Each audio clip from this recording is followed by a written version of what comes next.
Hello and welcome to today's episode of Served by SHFM, your food service hospitality podcast. The Society for Hospitality and Food Service Management is a community of like-minded professionals seeking educational, developmental, and networking opportunities to enrich their personal and professional goals. Hello and welcome back to Served by SHFM, your food service hospitality podcast. I'm your host, Michael Moore, and in today's episode, we're talking about the evolution of an executive chef. What's driven those changes and really what we see coming in the culinary world. And today we have one of the best in the industry. We are joined by an award-winning chef. He's an author. He's a food stylist, a photographer. He has over 30 years of experience in this industry. Mr. Chris Aquilino, Chef Chris Aquilino. Thanks for coming on today.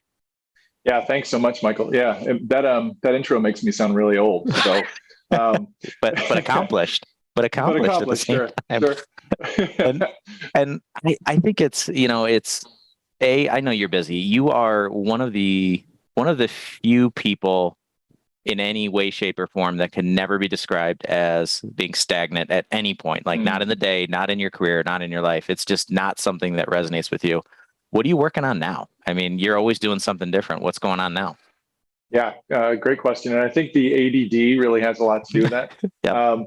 But I also think that's part of a chef's story or many chefs that I know. But so what I'm working on now is I just launched a new culinary group where we do culinary consulting, photography, food styling, and a myriad of creative services. Actually have some partners that will do virtual kitchen designs, and you and I can literally on two different coasts pop on a VR headset and walk through the space.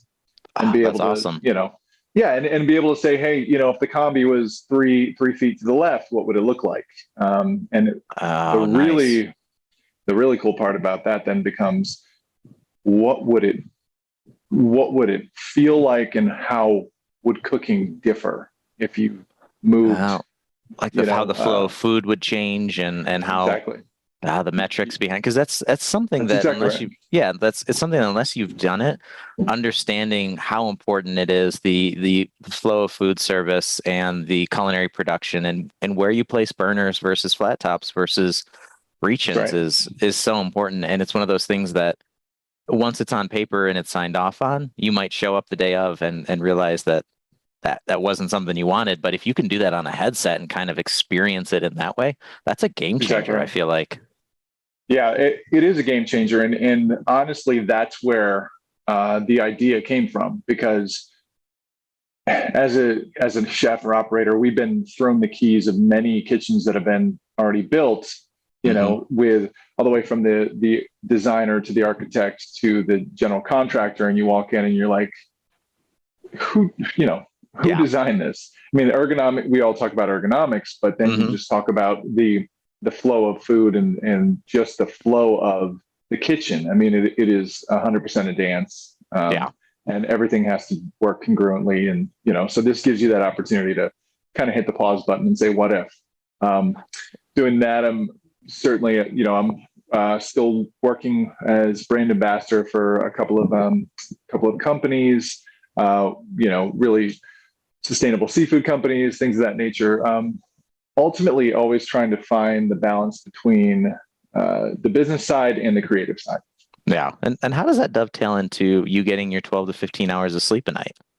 I mean, is it working really well? It's 12 to 15 hours of sleep a month, I think is right. The better way to say it. No, really, I think it's a good balance. Because when I'm on, I'm on. When I'm off, I'm off. Yeah, I get it. And you have, I think the balance part is really underappreciated in our industry. And, but knowing how important it is to being productive in the long term, that's right. Finding that balance is tough. So, I guess in that regard, I appreciate you taking some time out of all the other stuff that you're working on, jumping on with us today. And, I guess fun fact for our listeners, you were actually the person to get me involved in SHFM back in 2019. When you told me to come out to Palm Springs and you said, this is a great organization, just come check it out, talk to some chefs. And at that point, I was like, okay, sure. And you still did it.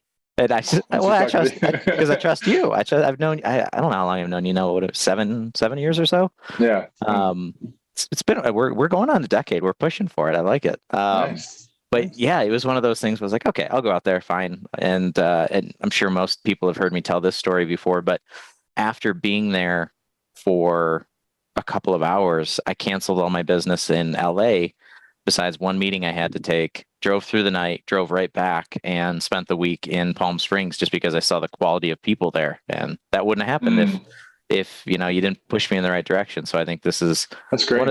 one of those things where where you got to give credit and let people know what a little nudge can do sometimes from someone that has your best interests in mind, and that's Yeah. it's really helped my career take the next level. So just I love it. appreciate that. But I think going into it, every chef has a fun story, and it's everyone knows this is one of my favorite parts of the podcast. But in the culinary world, chefs are such dynamic creatures by nature. They're fascinating. And everybody has their own culinary career that took them different places they probably never thought they would go, and made probably a lot of interesting decisions along the way. So I want to unwrap yours a little bit. Let's go back to that beautiful baby boy early in his career. Who did you grow up loving cooking, or what drew you to the lifestyle? Yeah. So interestingly enough, I think my story is a little bit different than most chefs, and I've had this discussion with, I used to work with on culinary advisory boards for like, commercial equipment companies or whatever, and really trying to walk through what my journey was. It was interesting to hear the difference between myself and some other chefs. So the difference really is, so I'm, let's say, 3 to 4 years old. My parents, and to their credit, didn't just give me the GI Joe or whatever the toy was that I wanted.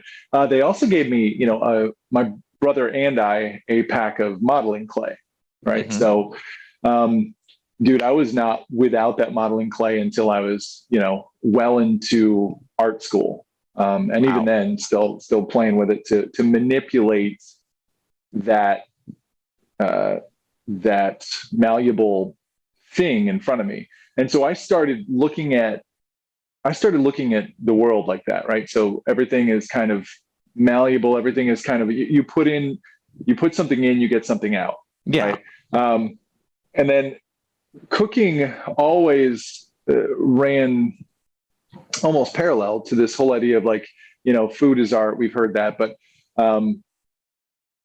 the process, understanding the process of cooking, understanding how you can look at a recipe or a technique and break it down and really get down to those nano details, those micro details, and be able to say, well, if I did this a little bit differently, or if I did this a little bit differently, the outcome would be different.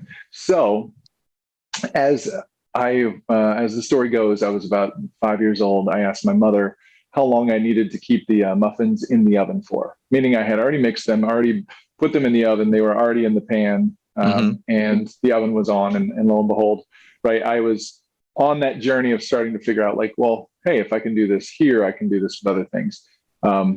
A lot of my comfort in the kitchen and a lot of my inspiration was my grandmother and my great grandmother. Great grandmother was, the quintessential Italian grandmother in New York City, like spoke very little English, but when we would go there, her love language was food. And man, I watched this until she passed. And she was always in the kitchen, even when it was hard for her to get around. And that's when I just kind of saw as I said, that love language of being able to create food, and how that worked in my family, how that was her way of showing, care, or really just her expression.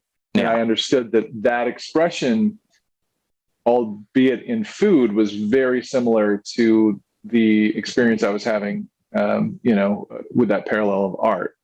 And as I was going through high school, I was a really crappy student, because none of it really spoke to me. So I ended up I ended up barely finishing, but going into a vocational program to where I was cooking half the day, and lo and behold, uh, my grades shot up, and I was, beyond bit by the bug.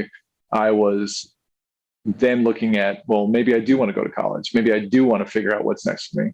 So um, it was a really interesting journey. But like I said, I don't think there's a lot of chefs that can see that parallel side by side.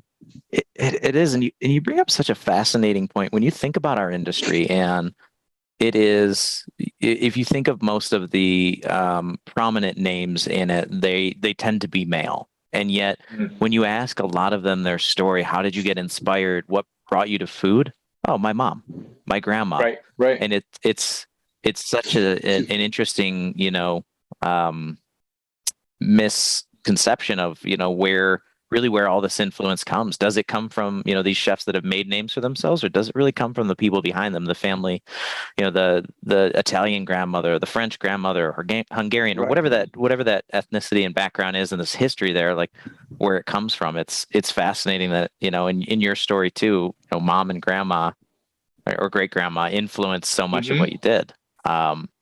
And so you found this balance. You found that your grades would improve once you kind of balanced it out with that creative, I think, outlet. Maybe that's the right word for it.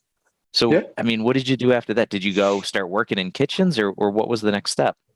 Oh yeah. I mean, I was working in kitchens from 13 on. I literally have not been, except for the last few years, I've not been without a kitchen that I would go to daily.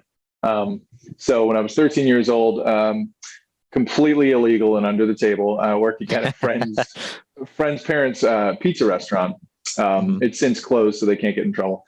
But it was in Lake George, New York. It was, one of the busiest places on the Strip, which is it's a tourist town. So like summertime was just gangbusters. And we would do, 300 covers in a day, and it was bedlam, and I loved it. Right? I started literally below the dishwasher, like a dishwasher's assistant. Yeah.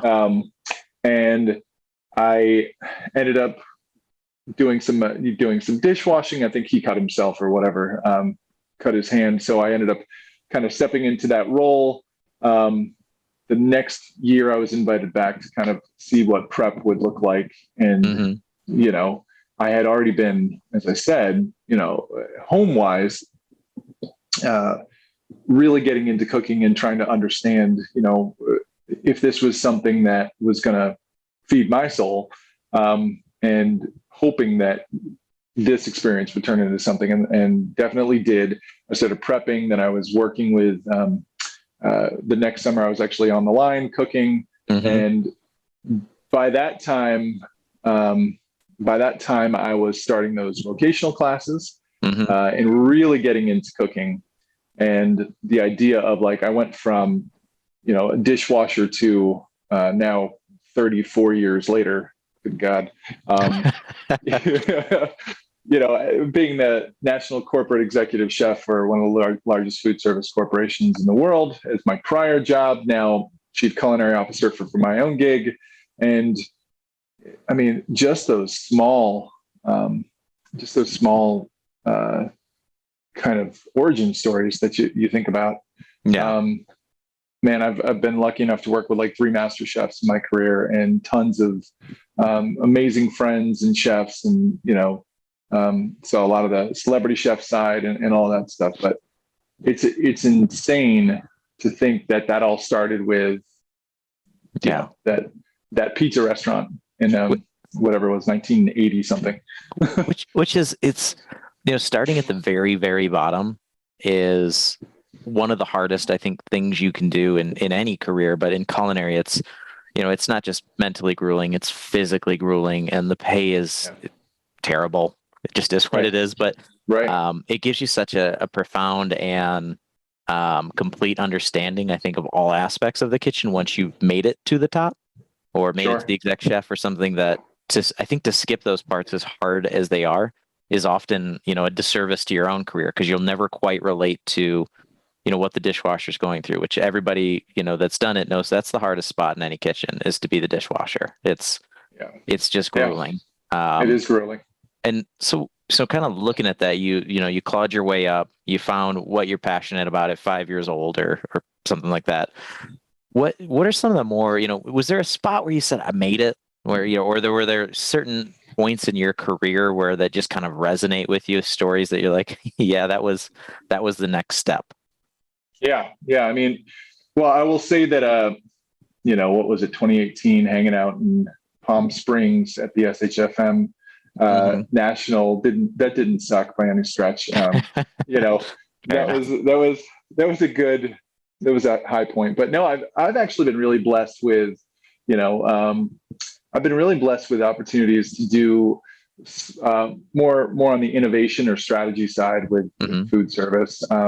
Yeah, and I can definitely cite, like, there was a trip to Los Angeles that I took with a bunch of my peers that we actually had celebrity chef Jet Tila bring us around and taste food for the week, right? And it was really just about this whole idea of immersion into the culture, and it was very veg-centric at the time. But looking at trends and being there firsthand, something that I normally would read in a magazine, I was there immersed in it and thinking, well, this is incredible. This is incredible to actually be here. And that travel element really wasn't something that I had done prior. Always would wanted to, but hadn't done prior. Yeah. So that was that was also a really great moment. I've been able to cook for Jose Andres. I've been able to do, just incredible things that I think that, I already bore my kids with these stories, but as you should. As I should, exactly. I'll be able to look back and view my career from a standpoint of growth of my own, but also, the incredible people that I got to hang out with and do podcasts with and crazy stuff like that, man. Appreciate the lie. There you go. Never. And I guess, and you're talking about looking back, but let's look forward for a second. Yeah. Where do you see yourself? Like, do you see what comes next, or is every day and every opportunity kind of, you take it as it comes? Do you have like a plan for where you evolve to? Is there an endpoint where you say, this is what I've always wanted to become, or this is where I've always wanted to be? That's a good question. I mean, I know I definitely have a goal. I definitely have an end goal, and the end goal is really doing what I'm doing currently, but continuing to scale up the business. And one of the things with like Further Culinary Group is that I bring on subject matter experts to my team as needed, right? So these are great friends and industry experts in their own right, but just being able to broaden that scope as the client's needs come up. I see 3 to 5 years down the road, we're into the research phase of food service. We're able to, I work with a great marketing company now. So we're able to literally end to end help a client through the architecture to photography, food styling, marketing, and getting their concept on the ground. But, one of the big things that I've started actually in the last month or so is a new corporation that is more so focusing on coaching chefs and food service industry. And really, that's not from a standpoint of like, anybody can learn business strategies and operational strategies. That's more for, supporting the 300 some odd thousand chefs and plus, food service workers out there that are really going through a tough time and just trying to balance it all. Because as I said, I've been blessed with balance. I feel like I can at least help some people through that stuff. I do think that's a great point. I think most successful chefs at some point have a shift in perspective, and they have I don't know if it's innate or you been part of the personality trait or it's something, a skill set you develop, but I think something that really sets them apart from the rest of the people in the kitchen is their ability to set aside the stress of the moment or the stress of the event or whatever that is, take a step back and effectively prioritize next steps, execution, and those types of things. And if you can give that to somebody 5 years earlier in their career or whatever that is, you can, I mean, that's the potential to really change someone's career path drastically, which is absolutely. I love it. That's a very, very cool thing. And I guess, on that topic, and then that really brings us to what we jumped on to talk about today, which is what's so different about the modern chef compared to, 10 or 15 years ago. So if you look at, everyone's culinary career, like we said, they're very unique. Everyone comes from a different place and has had different experiences, but there are some consistencies historically in how chefs have been trained, how they approach food, those types of things, but they're changing and they're evolving. And I guess, asking you, if you looked back 10, 15, 20 years ago, whatever that number is, chefs then to now, like what are the biggest differences in that role, in that skill set? Yeah, that's a good question. I mean, I think from a leadership standpoint, first and foremost, the leading with an iron fist thing has completely had to go out the window. I mean, I've worked for chefs that literally would terrorize the wait staff, and that was their way of keeping balance and keeping things. Yeah, my chef used to burn me with a frying pan to get your attention. He'd just walk up to you and on your arm. Those are chef tattoos. That's what we call those. Doesn't happen anymore. Doesn't happen anymore. And if it did, I mean, like that's the kind of mental thing that's really going to hurt. That's really going to stick with somebody. And what did that really do, right? And it may have got you to go a little faster. But I used to have a chef, and this was kind of the next step in the newer, gentler iteration of something like that. Maybe some may say better. may say better, exactly. But once we would get the station set up for dinner service, if I had to walk back to the cooler for anything, he would tell me to count my steps. And ultimately, whatever the steps were, and this was a giant kitchen, so it could be like 200 steps or whatever, he'd tell me I owe him $1 for every step. It's basically, I was now on his time, right? Also heard of chefs literally duct taping other people's feet to the floor once their station is set up, and figure it out if you don't have it. It's it's a fun industry, isn't it? It is one of those things where that was the standard. It was one of those things where, and this is one of the reasons I feel like, and I had a conversation about this last night where, historically, I think women in food service and specifically in the kitchen have had to adopt a, hard, cold mentality just to get through, because the standard that was put on people and the way that some chefs, not all, but some chefs corrected and addressed their staff were so aggressive. I mean, how is, and I think for the better that's changing and has changed, but where is it now? Like how, if you take away that ability from chefs to burn or duct tape or whatever that is in order to motivate in their minds, how do you do it effectively by, today's standards, today's viewpoint? Yeah, it's a fair question, because what we're talking about ultimately is leading by fear versus leading by motivation, right?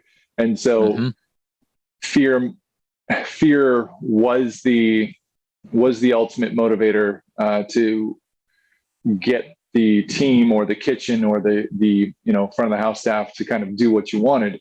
But ultimately, and we've seen this in other industries where they're understanding that your values are really what people want to work with you for, right? Your values, yes, your expertise and your and how well you do what you do, but we know now that our team is apt to go a lot farther if we are motivating them and coming alongside them through the journey and asking their opinions, and ultimately, get that culture of inclusion built into even the kitchen, right?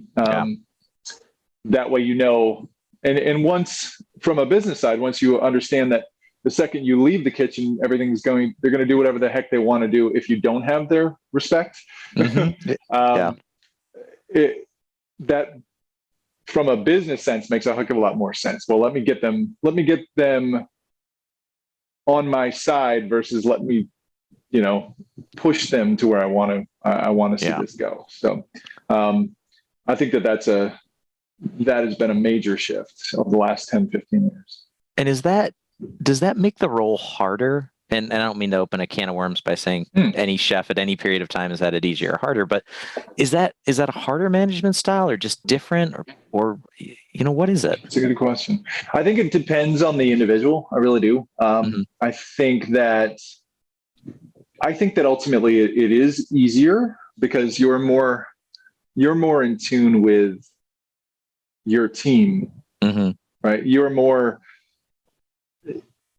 dovetailed, to use that expression, with what's happening in your team members' lives, and this isn't the, hey, I can't work every other Thursday because I have something else going on, right? This is more the you care for the individual and you want to see them grow, so you're pouring back into your teammates, and they in turn will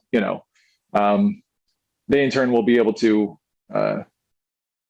help you get to where you want to be. So you're a mentor. You're mentoring them versus pushing them. And I think that I think that to your question though, that for some that's easier than others.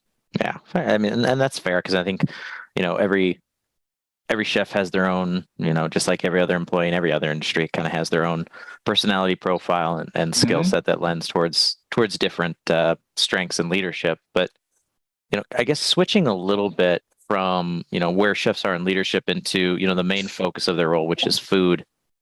For a chef, one of the biggest challenges has always been, how do you tell your story through food? Because that's what it is. Every good meal is backed by an amazing story. But that's different now. How has the storytelling of food changed, in recent years? Yeah, that's a great question. First, I guess I would say like the idea of everybody's story is different. So every storytelling experience should be different. I think that there's a lot of homogenized versions that have kind of come into the QSR world of being able to, right, and I don't mean to pick on QSR, but just tell the story quickly, get it out as quickly as possible, and and a lot of times it would be a greenwash or a 10,000 foot level of a story. So the food ultimately becomes some kind of amalgamation, right, of what people think that story is. But when you really get down to,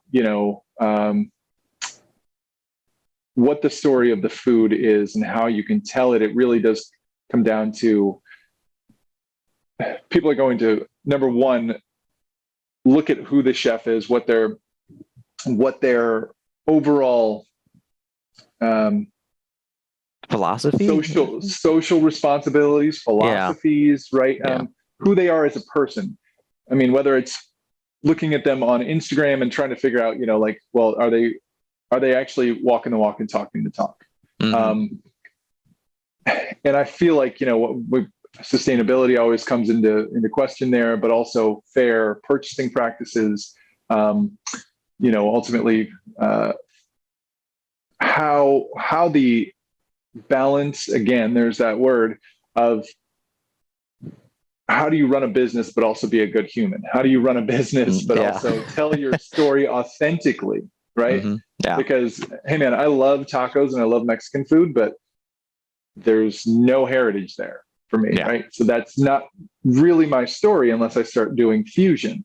But if you talk to somebody like great buddy of mine, Norman Van Aken, who's, who is basically Key West, Miami, and he is just, that is his whole vibe and has been for 30, 40 years. right? It's a much different story going from someone like that to to just maybe like a franchise kind of situation. There's a level of credibility behind it because you see the person that's passionate in it and you're buying into their personal brand as much as you are the food. Yeah. And again, that authenticity of the flavors and the ingredients and, the care and the love of, purchasing the ingredients, picking the ingredients, working with the community in order to source those ingredients. It's a fabric that's woven not just on the menu, but certainly around them. Yeah. And is it, the ingredients have always been important and telling the backstory of those, but is the emphasis on their origin, the story of how they're procured, there've been trends like farm to table and all those things that we've seen over the recent years, but do those hold as much weight? Do they hold more weight now? Or is it simply something that's fading into the background? Sure. I would say that, again, it would really have to do with the chef and the individual. Mm-hmm. But for me personally, it is more important than ever. Right. Mm-hmm. And of course, we know supply chain issues and, right? Exactly. Not heard that. There's a little thing like called a recession, going on and things ballooning in price and what have you.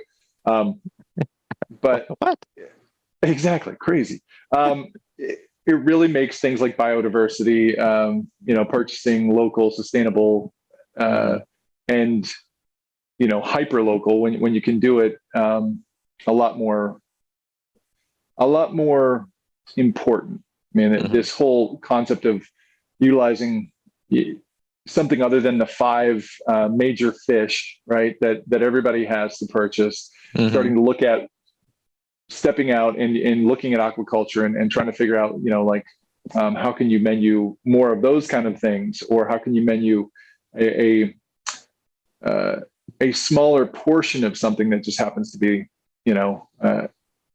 A, easier for you to get, B, more authentic to your story, and then C, really does tell the story of your food and your lineage. I think that's more important now than just getting ingredients up the back of a giant box truck. Yeah. And, in looking at how that's changed and how the focus of ingredients has changed and leadership has changed, if we look at it through the lens of culinary schools in the workforce, not saying you have to go to culinary school to be a great chef. I don't think you do by any means. I think it helps, but everyone has, again, their own thing. But is there a change that's needed or is happening already in the way that culinarians up and coming are being trained? Are there different skills that are being emphasized versus, say, when I went to culinary school or something like that, which was probably like 2 weeks ago. I'm so young and spry. Right. Exactly. Sure. Well, yeah, first off, I would say the techniques are always going to be the cornerstone of what they're teaching at culinary schools, right? Understanding techniques, understanding entomology of a lot of what is escoffier, or who was escoffier, and how does it kind of play into now. I think the biggest differences that are happening now is there's a lot bigger emphasis on nutrition, number one. Yeah. Which, thank goodness for that. And then number two, go ahead. I had just had a memory of, my nutrition class in culinary school, and I loved culinary school. And I just remember vividly, like, the one thing I remember was like, they gave us like one of those BMI scales that 20 years ago were about as accurate as, wishing. And there's like emphasis on stuff like that. We're like, I don't know. This is the core memory I should have formed from this experience. I love it. No, but honestly, like we said, the whole reason this conversation came to light was, chefs now have to be the expert in that as well, right? So they need to have at least a baseline of nutrition fundamentals that they can speak to, whether it's, I'm not saying just if they're going to be healthcare chefs or what have you, but a lot of chefs are going that way. And just for you to be able to understand, labeling, for instance, and understand how your cooking is going to, it's not all just about the art, the artistry at this point. It's, what are you doing to put into the world that's going to, make people sick or make people well. And functional foods and better for you is so important, especially after the pandemic. I believed in that philosophy so much. I married a dietitian. So, nice. There you go. I saw I was lacking a skill set, had to close the gap there. And that's right. Kidding. I love you, honey. I know you're going to listen to this. Do you ever get the evil eye when you're like trying to, enjoy a donut or something? No, we love them. We eat donuts all the time. Nice. It's moderation in our house. My my wife's philosophy and all that is it's not good or bad. It's moderation and not jumping to extremes. And so and I think that's the one of those things that, I think previously and maybe in older generations or previous teachings, it was not effectively communicated that, some foods were inherently bad versus foods that are inherently good. And it's about balance. Like restricting yourself from something like that is in a lot of ways less healthy than just allowing yourself to have it, but not constantly. Absolutely. Absolutely. I would agree wholeheartedly. Plus donuts are delicious. So right. And, you gotta know what delicious tastes like. There you go. How can you be a great chef? Yeah, exactly. You can't find it somewhere. So they're addressing things a little bit differently. Do they need to find a better way to stay educated on trends? Like, what do you do? What would you suggest, I think, other culinarians do to stay on top of trends and stay educated and really see what's next? Yeah. It's a great question. Obviously, you can pick up your phone and look at TikTok, right? And scroll through and follow the people that you have some, interest in what they're doing or their story, or, really if they're in the hot spots of culinary meccas, right? That's where the trends are normally going to go through. There's amazing, National Restaurant Association does a good job of putting together, a trends list for each year. Some of those publications or what have you, are pay to play, or they're aggregates of what's being typed into a search bar. So just be careful of which ones you're looking at there, because that's not necessarily what is on trend. It's just what people, it's just keywords picked out of a thing. Let me this magazine right here, plug for this is Flavor in the Menu, Top Trends.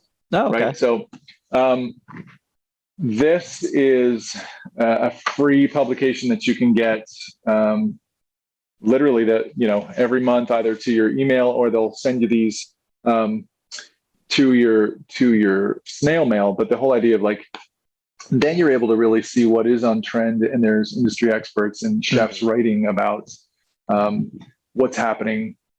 This is a great resource, and I think it's underutilized. I think that they're the fact that it's gorgeous and it's free. So we'll link it when we post this, because people need, and it's resources like that people don't know exist or don't think about. And one thing that, not to be a blatant plug for SHFM, but national conference is coming up. Yeah. And we talked about this a little bit before we started recording. One of our goals and hopes is to put better emphasis and longer term emphasis on the culinary part of so much that we do. So we have a wonderful evening in the beginning where, top chefs in our industry from some of the biggest names, take a significant chunk out of their schedule to set aside and show us what's possible in terms of the quality of food that can be presented in any format, and showing us that, just because you're outside of your typical kitchen or your comfort zone doesn't mean that your quality is impacted. So there's a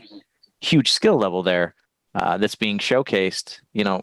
I guess, not to put you on the spot, but a question for you would be, in your ideal world, as being someone who's been there, you've presented to us, and and served some wonderful food in the past. What would you do differently to keep chefs more at the forefront of something like an SHFM conference, or really, any of those conferences where they're utilized and appreciated, but then the conference kind of moves on? What do we do to just keep them front and center for at least a little while longer? Yeah. So remembering the event, it was a good opportunity for some recognition. Kind of, I think it was either prior to the meal, excuse me, that there was a conference going on, and all of these chefs, and this was always my biggest Achilles heel, working with large organizations, where it's like, well, you've got a conference going on that is about the food service industry, but the chefs are, in the kitchen, not getting the benefit of the education or the topics or what have you. And I think part of that, part of that may be that they may not want to be opt into all of them, but I think that surely there needs to be some chef-centric, some food-centric, items that are within the conference itself. But I also feel like, being able to have those chefs tell their story in a unique way, whether it's through video, and, we have an opportunity. So SHFM, as I recall, the opportunity that you would have if you have maybe 7-8 people on a team, right? All of these people have, as we've already alluded to, a unique background of how they got into culinary, who they are, and what their hopes and dreams are, and all the things that make it a human interest story, but also about food. So what if they were interviewed for a 1-minute reel, and before the conference, or dovetailing one of the conference subjects, you're playing these reels and getting to know the chefs that are bringing you this food, and then you have this relationship. Cool.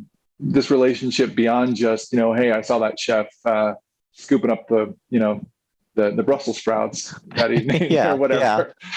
Yeah, you have an emotional and like an almost personal attachment to them before you've eaten their food. And I think that would be, it's an interesting dynamic too. And how does that affect the food itself? Meaning, your attachment to it and where you're focused on during that event and what you want to try, because you saw someone's video and, you feel like you resonate better with them, or you saw someone else's and maybe you had a different impression. That's because that is a big part of, we talked about this earlier, and I think it kind of brings it all full circle.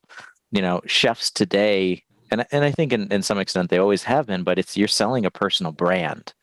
Your food is the item you're delivering, but you're getting people to buy into it by having them follow you on social media or read about you on the restaurant website or wherever that is. And people are buying into the personality behind the food and the belief system behind the food as well. And, that applies to not just chefs, but, big organizations, food service operations. People buy into the philosophy there as much as they do the culinary team and the cuisine.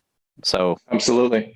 Yeah. I mean, anytime a client comes to me, the first thing I do is I Google the CEO and figure out whether I would, go have a beer with this person, right? Or whatever it is. And I think that, it's a lesson learned from kind of the millennials generation and what have you, but that they will not do business with a company that is not, socially responsible or kind of line up to their belief systems and to their belief values. Systems. Exactly. Yeah. So your feedback has officially been heard by the planning committee, because they'll hear this and I'm part of it. So I'll make sure that we do everything we can. And, big part of all the planning committees is always, what's next and moving forward, and, making sure that the voices that need to be heard are heard. So I think this was, leveraging a great platform for that. Even if you're not in the room, you're now in the room with us. I like it.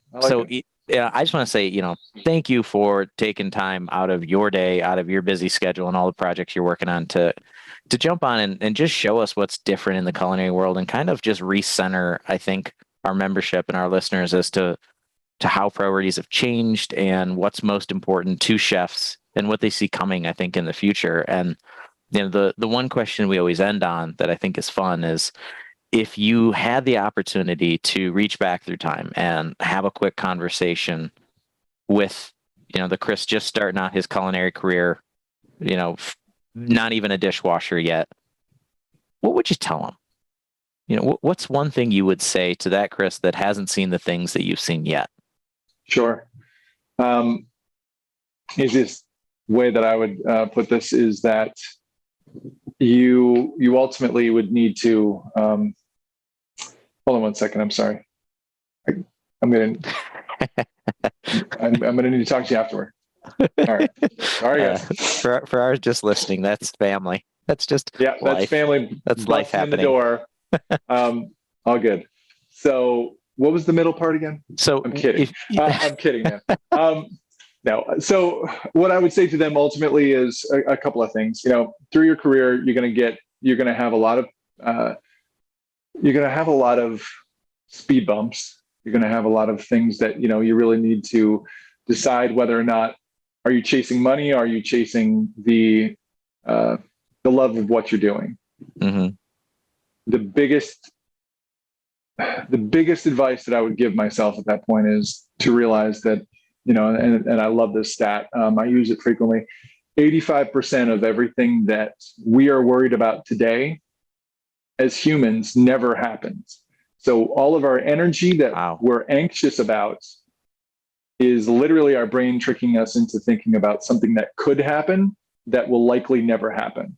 So imagine if we put all of that energy into being ourselves, being authentic, and being the best version of ourselves that we can be.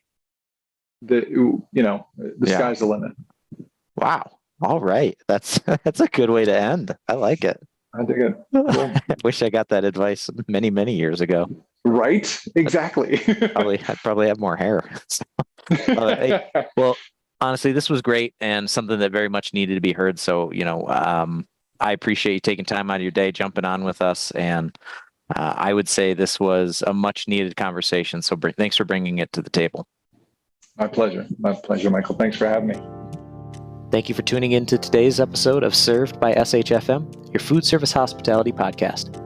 Please keep in mind that the views and opinions expressed on today's episode are not necessarily those of SHFM or any of its members.